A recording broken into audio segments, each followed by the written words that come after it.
Assalamualaikum warahmatullahi wabarakatuh. Pada kesempatan di video kali ini, kami dari kelompok 10 akan melakukan analisis, yaitu simulasi model hidrologi menggunakan model SWOT sebagai salah satu tugas dari mata kuliah Sistem Informasi Geografi. Untuk tidak membuang waktu bersama, langsung saja di video kali ini kami akan menjelaskan beberapa data yang akan diperlukan dalam melakukan simulasi model hidrologi ini. Yang pertama itu jenis tanah. Untuk penjelasan lebih lanjutnya, saya persilakan untuk Reni menjelaskan tentang jenis tanah ini.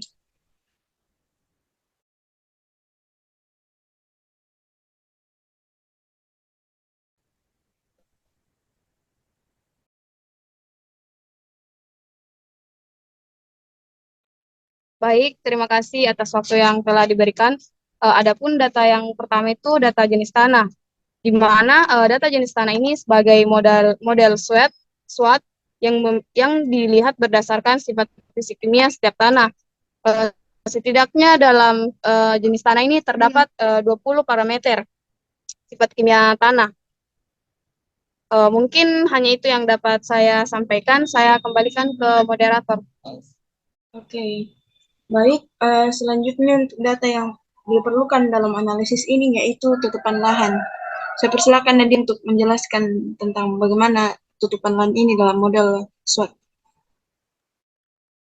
Baik, terima kasih. Dalam hal tutupan lahan itu juga disediakan oleh platform EO atau Earth Observation yang menyediakan juga data DEM. Nah, pada tutupan lahan itu sebagai input dalam model SWOT yang mempunyai beberapa parameter. Salah satunya itu parameternya ada biomasa, pecahan, berat, dan tahun. Terus jenis tutupan lahan itu menjadi dasar pembuatan data tutupan lahan ataupun jenis tutupan lahan sesuai dengan kebutuhan.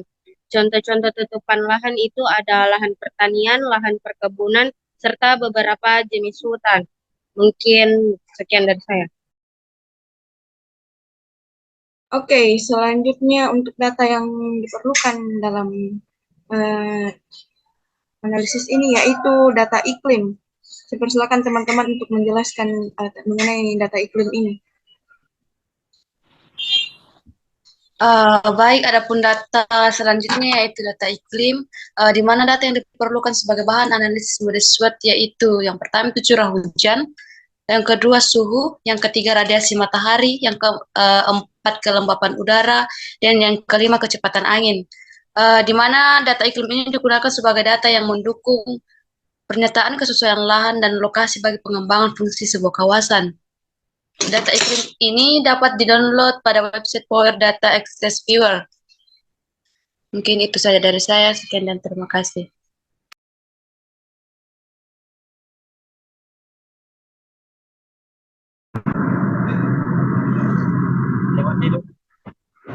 Baik, selanjutnya saya akan menjelaskan tentang iklim. Setelah mendownload data iklim tersebut, selanjutnya membuka data iklim tersebut ke dalam Microsoft Excel, di mana data tersebut terdiri dari curah hujan yang disimbolkan dengan Prectot atau temperatur maksimal yang disimbolkan dengan T2M max. Terus temperatur min yang disimbolkan dengan T2M min, radiasi matahari yang disimbolkan dengan ALSCI TOA SWDWN. Terus kelembapan udara yang disimbolkan dengan RH2M dan kecepatan angin yang disimbolkan WS10M range. Lalu setiap data iklim untuk input pada model SWOT dalam format teks atau TXT, sehingga data iklim dapat diatur menjadi teks seperti misalnya P015637 TXT. Sekian dari saya kembalikan kepada moderator.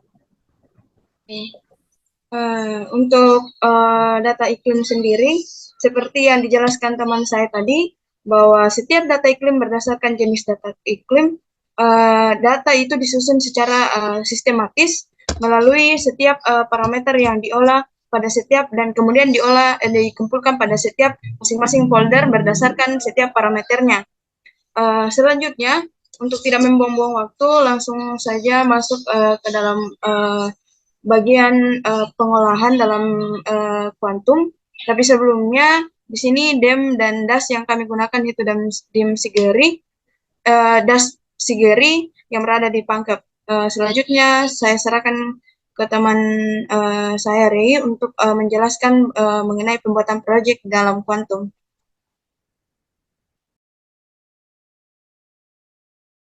Baik, terima kasih atas kesempatan yang diberikan kepada saya. Jadi di sini saya akan pertama-tama sebelum masuk ke dalam running modeling SWOT-nya, di sini saya akan menjelaskan beberapa data yang telah saya siapkan terlebih dahulu, di mana di sini ada penutupan lahan berbentuk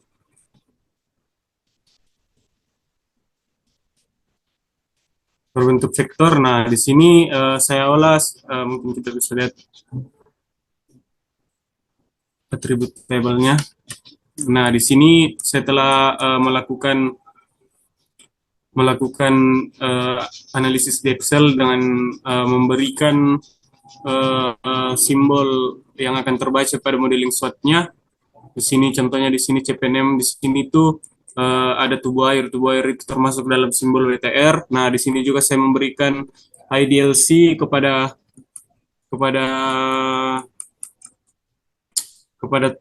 tutupan lahan vektor di sini. Nah, sebelum di sini juga itu sebelum untuk masuk datanya masuk ke dalam vektor itu harus dijoin terlebih dahulu. Nah, terus selanjutnya itu di sini saya juga telah menyiapkan data tanah. Di sini data tanah bisa dilihat bahwa ada tiga jenis data tanah yang membentuk 4 poligon. Di sini ada mungkin bisa dilihat di sini jenis tanahnya, dan di sini kita lihat bisa lihat ID soil dari data tanah tersebut. Lalu selanjutnya setelah saya menyiapkan dua data vektor tanah dan penutupan lahan, kita akan mengubahnya. Kita mengubah data tanah dan penutupan lahan ini menjadi data raster. Nah, caranya itu dengan raster, conservation, terus rasterize, yaitu vector to raster. Nah, mungkin kita bisa masukkan di sini data tanahnya, terus kita masukkan ID-nya, terus kita bisa input. Di sini kita input jadi pixel, di sini kita ubah jadi sesuai dengan DEM kita. Terus di sini kita bisa output extend-nya sama dengan penutupan lahannya, terus di sini untuk menyimpan datanya di mana. Nah, di sini karena saya telah menyiapkan datanya, jadi kita bisa lihat di sini, ini adalah hasil dari analisis saya yang telah dibuat. Terus ini untuk penutupan lahan, ini untuk data tanahnya. Oke, baik, di sini terus tidak hanya itu, kita juga akan membuat data DEM. Nah, data DEM-nya itu seperti ini. Nah, ini telah saya siapkan dari yang sebelumnya dia itu seperti ini. Lalu kita gabungkan jadi seperti ini. Oke, baik. Nah, setelah datanya semua tercukupi, ada juga satu data, yaitu data iklim. Nah, data iklim itu saya download di Porlak NASA. Kita akan melihat di sini data iklim yang telah saya download.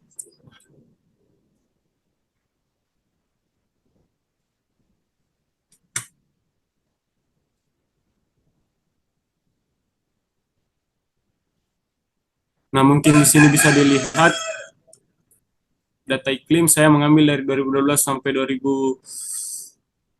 2022. Ini kita bisa lihat datanya. Terus kita di sini bisa lihat koordinatnya. Oke, baik. Nah, inilah dia data iklim yang telah saya download, itu di Power Lake NASA. Nah, kita bisa lihat di sini datanya itu dari 2012 bulan 1 tanggal 1 sampai 2022 tanggal eh, tanggal 31 bulan 12. Nah, kita bisa juga lihat di sini koordinatnya itu. Terus di sini eh, kita juga bisa melihat elevasinya atau ketinggian tempat titiknya. Terus kita bisa lihat di sini ada beberapa parameter, yaitu yang pertama itu eh,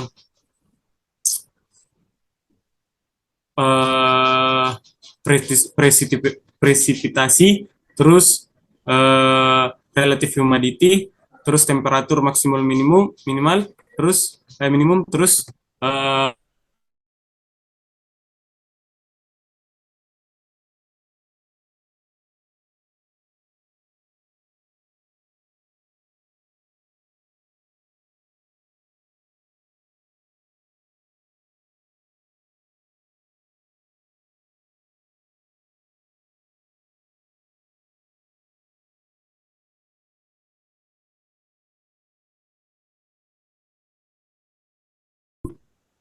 dan titik stasiun teleseola. Lalu setelah itu kita akan menyatukannya dengan cara membuat master data. Nah, master data ini contohnya seperti ini. Master data saya buat di sini.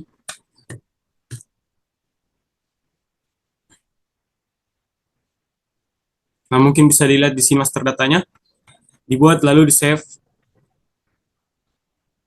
as, terus pilih datanya mau di mana, terus kita ubah formatnya menjadi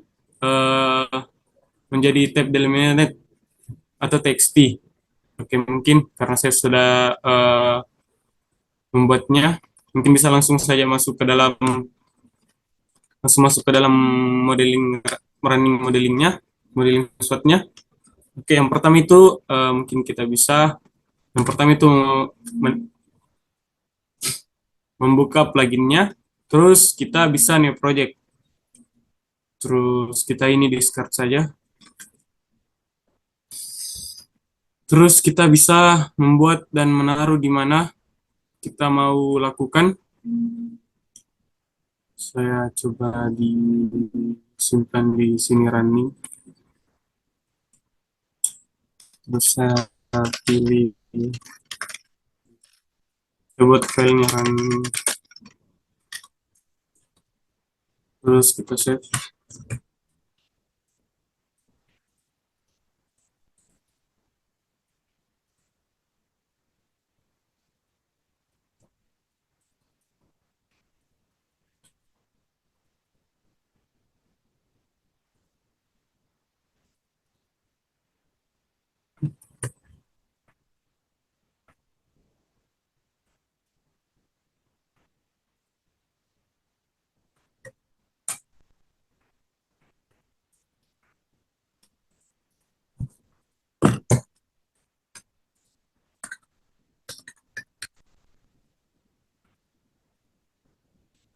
Ini belum muncul.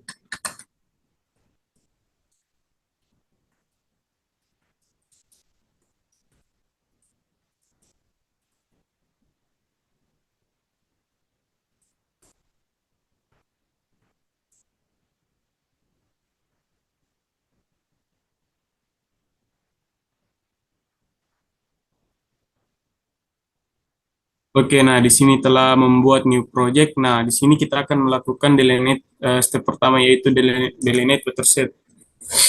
Nah, di sini kita akan memasukkan data DEM yang telah kita siapkan. Lalu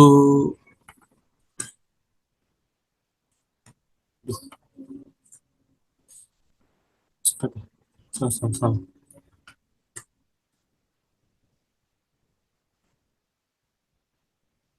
Oke, di sini. Nah,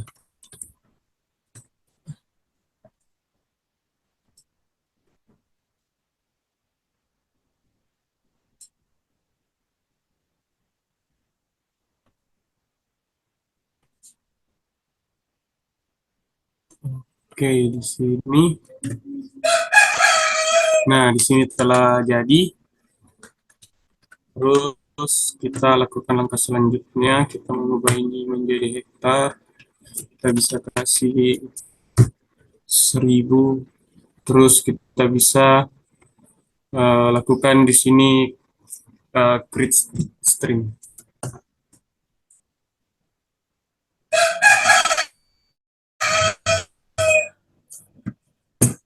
Kita bisa tunggu.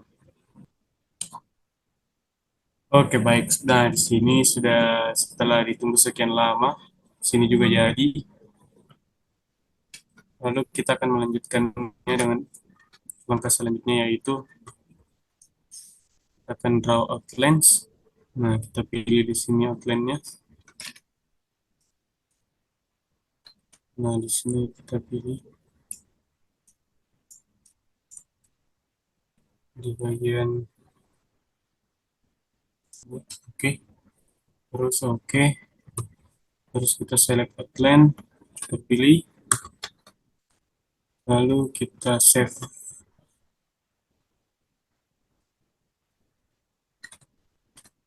Oke, setelah itu kita create watershed.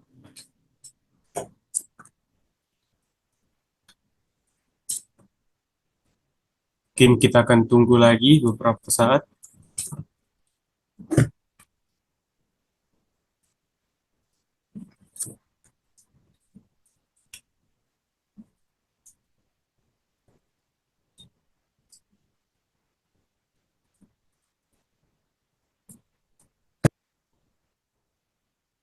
Oke, di sini sudah terbentuk watershed-nya. Kita bisa lihat dengan tanda yang warna merah. Terus di sini kita bisa melanjutkannya dengan oke.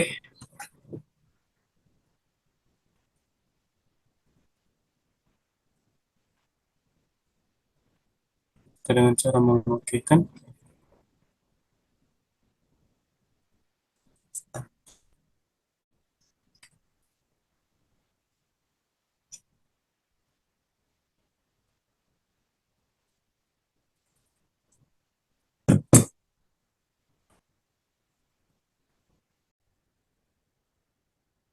Baik, Assalamualaikum warahmatullahi wabarakatuh. Baik, di sini saya akan melanjutkan mengenai melakukan running SWOT di QGIS. Nah, di sini saya telah memasukkan data DEM. Sini data DEM-nya, terus saya telah pilih, terus kita akan memasukkan di sini untuk luasannya itu hektar, kita masukkan 1000. Lalu setelah itu kita create stream. Nah, lalu kita tunggu sampai muncul sungainya.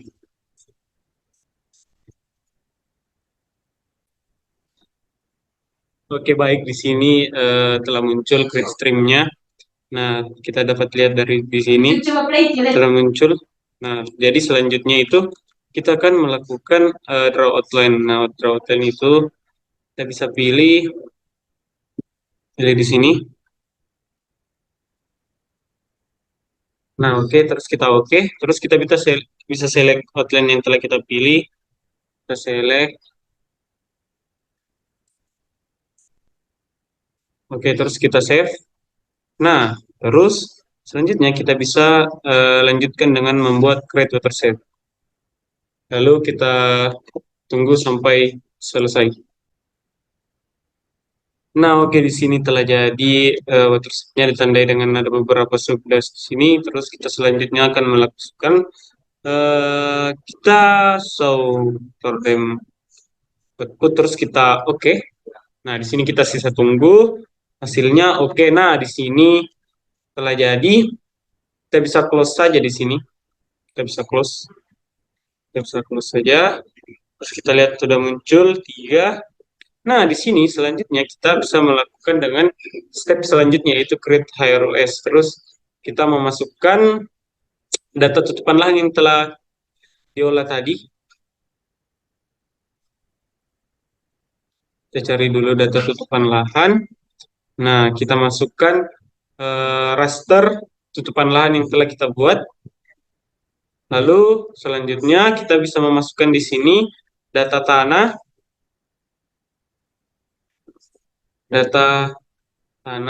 yang telah kita buat. Oke. Terus selanjutnya sini kita bisa ubah menjadi use CSV file agar nanti kita bisa masukkan data lookup table di dalamnya. Kita bisa memanggil data lookup table terus. Selanjutnya kita memasukkan ketinggian dimulai dari 8,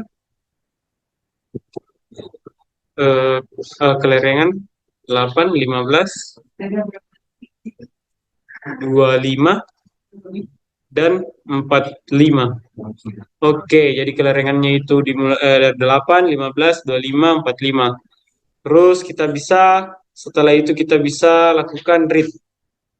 Nah, di sini kita akan memanggil dengan cara lookup table. Nah, kita di sini akan panggil penyiapan data tutupan lahan. Tutupan lahan, terus kita bisa pilih lookup table penutupan lahan. Terus selanjutnya penyimpan data tanah. Nah, kita bisa buka lookup table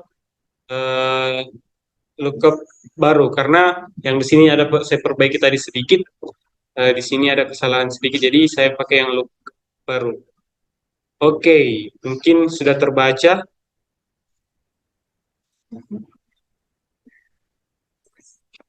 Terus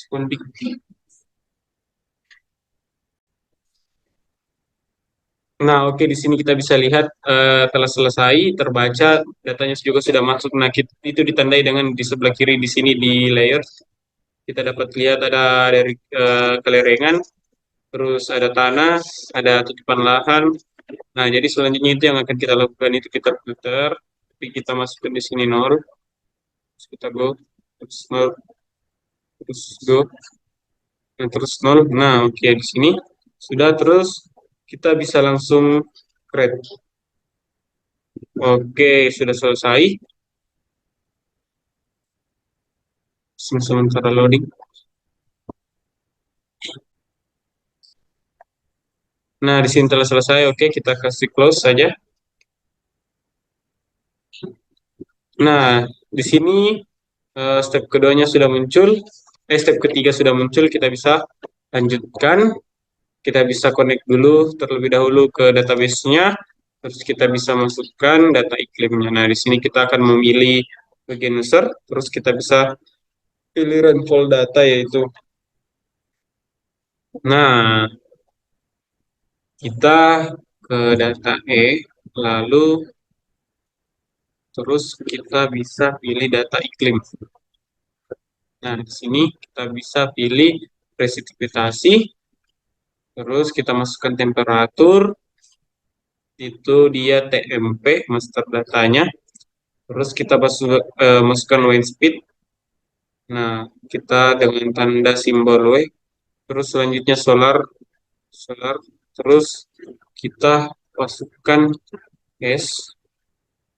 Oke, terus relatif humidity kita bisa relatif humidity kita masukkan RH. Oke, terus kita bisa oke dan kita tunggu. Oke, di sini proses komplit. Oke, kita silang saja. Terus kita bisa lanjutkan dengan melakukan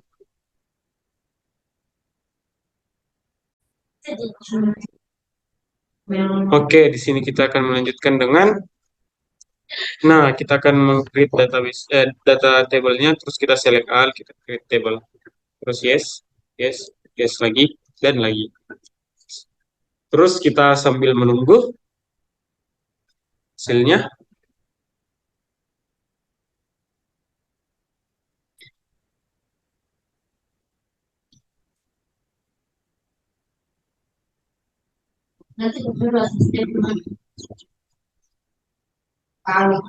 Nah, oke, di sini done. Kita bisa lihat dan building select tables. Oke. Terus kita bisa kasih keluar saja. Terus selanjutnya kita bisa ke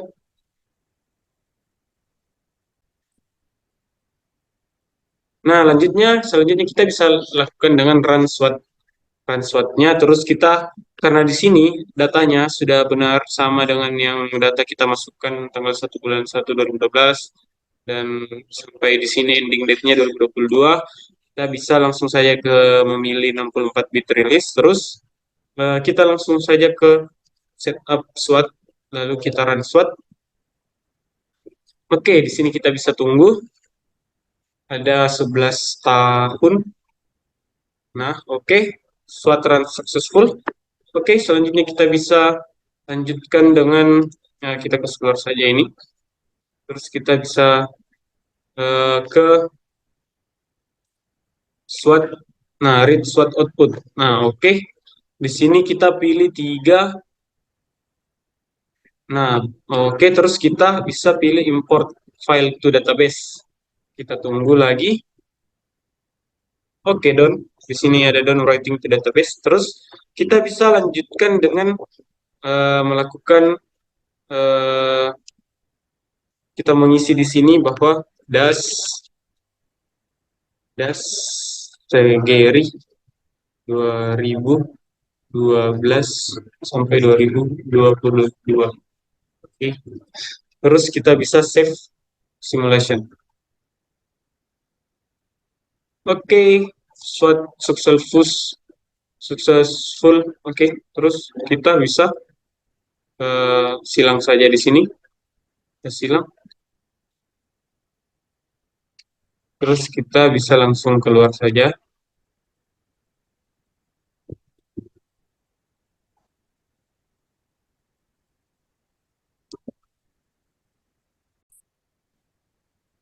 Nah, setelah selesai di step 3, kita bisa lihat di sini sudah muncul ada step 4 itu visualisasi, tapi di sini kita tidak menggunakannya. Kita bisa lanjutkan dengan kita men-save datanya. Jadi, kita save saja. Oke. Sini masuk di running 2. Terus selanjutnya kita bisa keluar saja terlebih dahulu dari gigisnya. Terus kita buka lagi.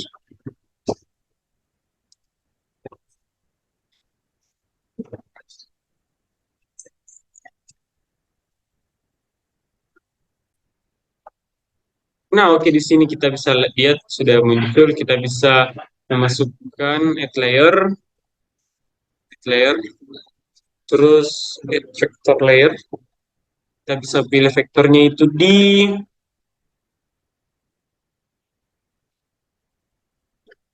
Nah, kita bisa lihat di running. Saya sudah beberapa kali melakukan percobaan. Terus kita bisa ke watershed. Terus kita pilih shapes. Terus kita pilih sub 1. Open. Oke, di sini telah muncul sub 1. Kita bisa lakukan editing pada atribut tabelnya. Yang kita butuhkan di sini hanya sub basin.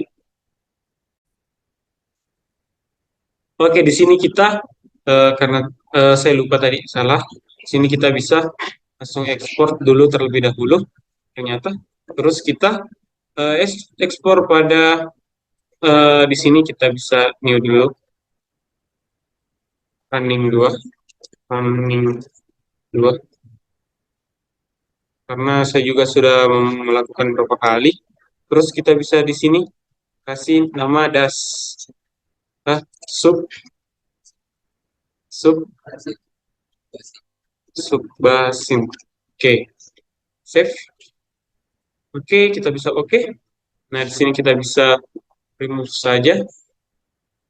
Lalu kita bisa edit pada attribute table. Kita bisa edit hilangkan semuanya saja. Kita hilangkan file yang lainnya karena kita hanya membutuhkan subbasinnya.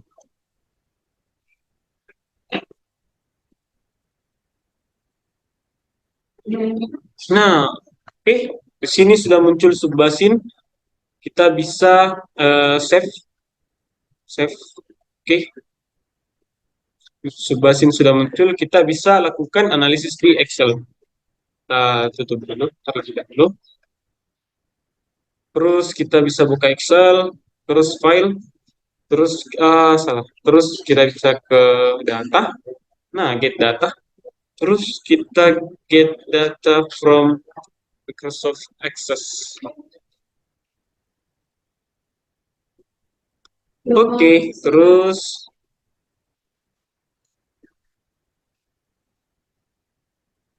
kita bisa ke running.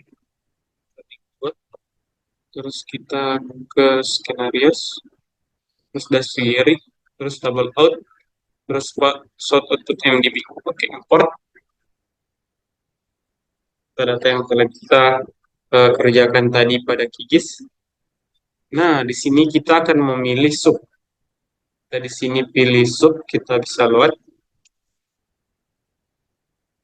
Kita tunggu. Oke, di sini sudah muncul data-datanya. Kita bisa lakukan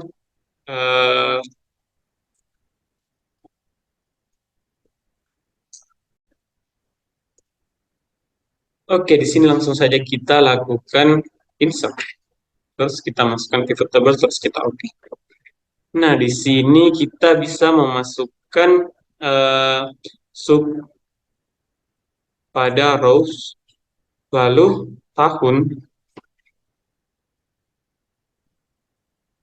Nah, tahun pada kolom. Lalu kita bisa memasukkan selanjutnya yaitu di sini karena saya akan menganalisis erosi, jadi di sini saya memasukkan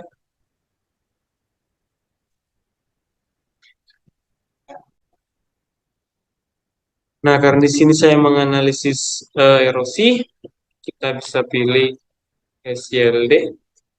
Oke, kita bisa copy pada sampai sini saja. Kita copy, terus kita ke sheet lain. Kita bisa save. Kita ubah jadi values. Oke, terus kita ubah di sini jadi sub.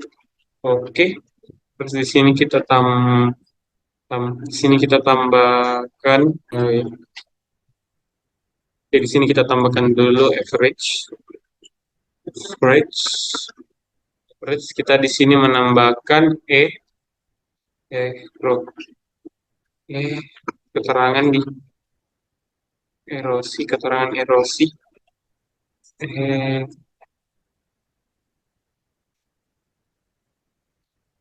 Erosi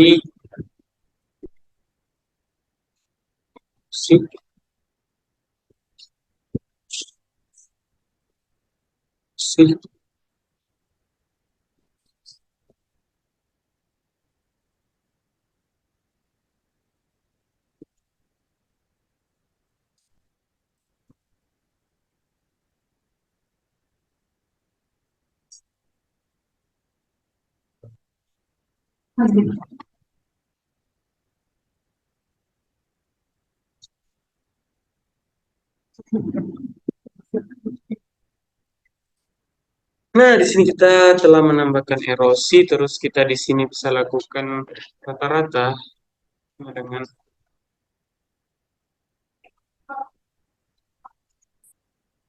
range. Oke, enter. Terus kita bisa sort. Oke, sini kita bisa save terlebih dahulu.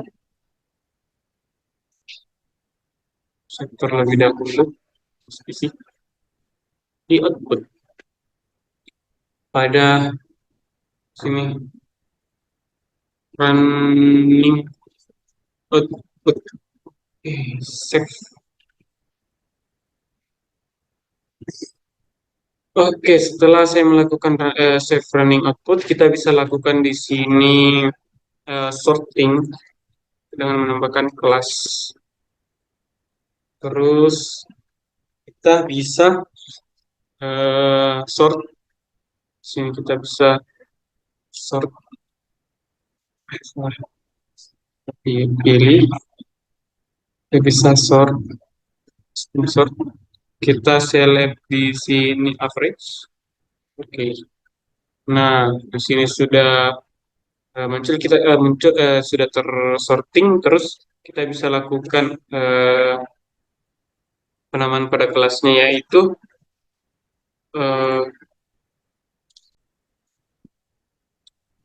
oke, jadi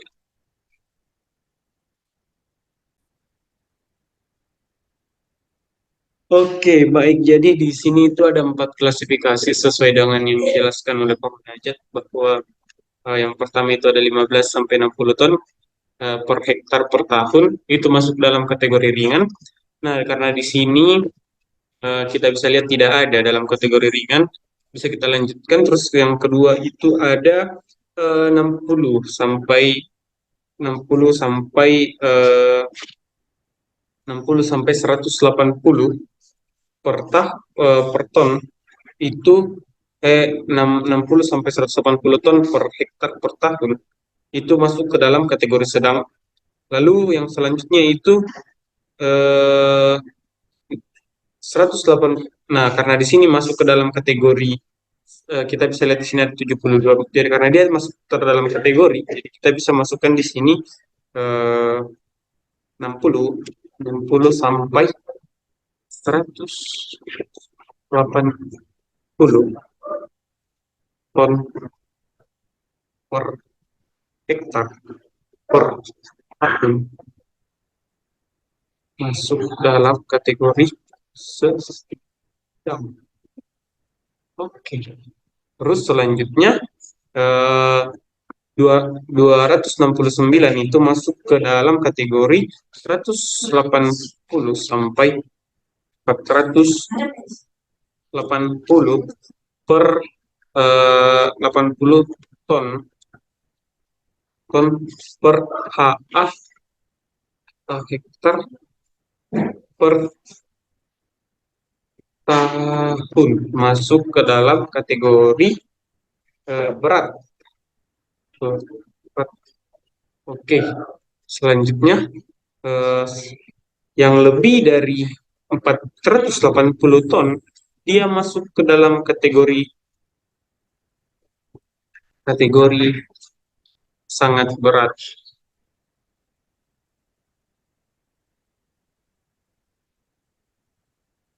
Ini di sini ada saya bisa lihat sedikit. Nah, 480. Oke, kita bisa melakukan save as. Kita masukkan ke output. Terus running 2, kita bisa kasih nama basin. Basin. Kita save. Aduh, sedikit kesalahan. Kita harus menyimpannya dalam berbentuk CSV. Oke, CSV basin. Save. Nah, oke. Oke. Di sini sudah muncul. Kita bisa lakukan selanjutnya yaitu membuka kembali QGIS. Nah, sini kita bisa lihat buka QGIS. Kita bisa add layer, emulated text, kita masukkan teksnya. Itu basin yang telah kita ekspor tadi, kita set tadi. Kita bisa lihat dulu, oke, kita add. Oke, kita bisa lakukan di sini, melakukan join data dari Excel-nya menuju ke dalam atribut table dari save file-nya. Kita bisa lakukan join. Kita bisa tambah. Di sini kita pilih sub. Nah, di bawahnya sub basis. Kita bisa hapus di sini sehingga nanti pada keterangan filenya tidak ada tambahan sama sekali. Kita bisa oke. Kita bisa oke. Kita bisa lihat. Nah, di sini sudah masuk. Ya, tadi kita bisa lihat kelasnya pun ada. Kita lihat sebelah sini ada. Oke, kita di sini bisa lakukan eh,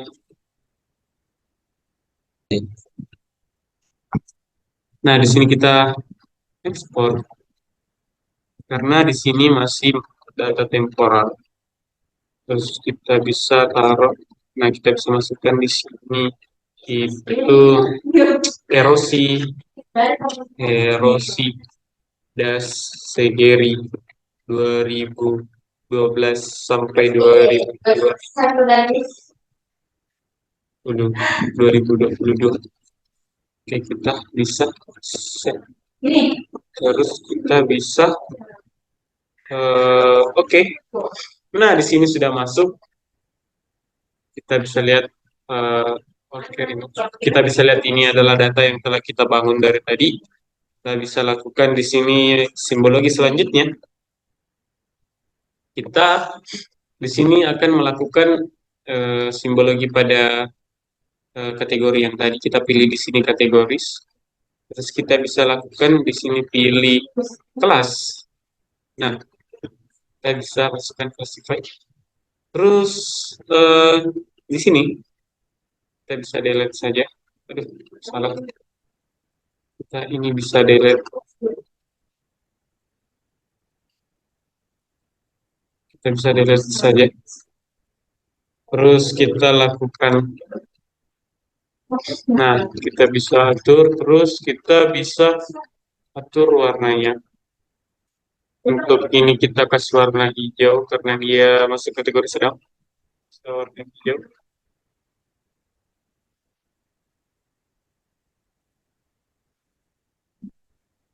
Oke.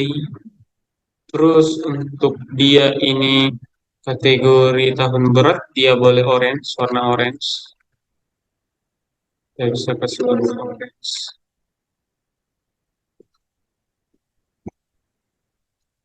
Oke. Oke, nah untuk kategori sangat berat, kita bisa kasih warna merah.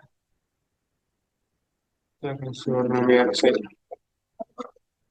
Oke, kita bisa lihat. Nah, oke, dia di sini kita bisa lihat bagaimana eh, hasil dari eh, kelompok kami, di mana di sini untuk Dasegiri itu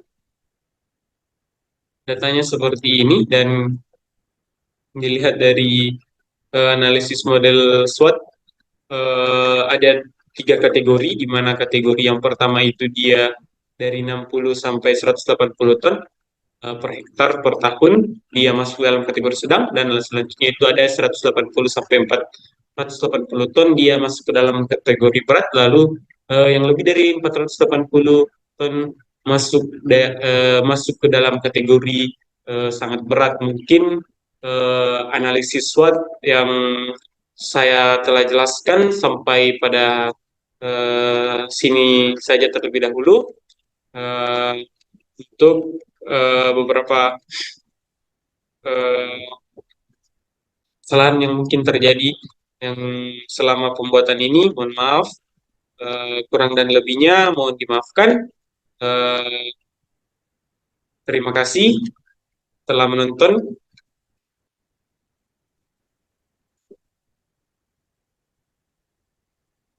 Bad nigga clap, I got 3 old thoughts, new guap.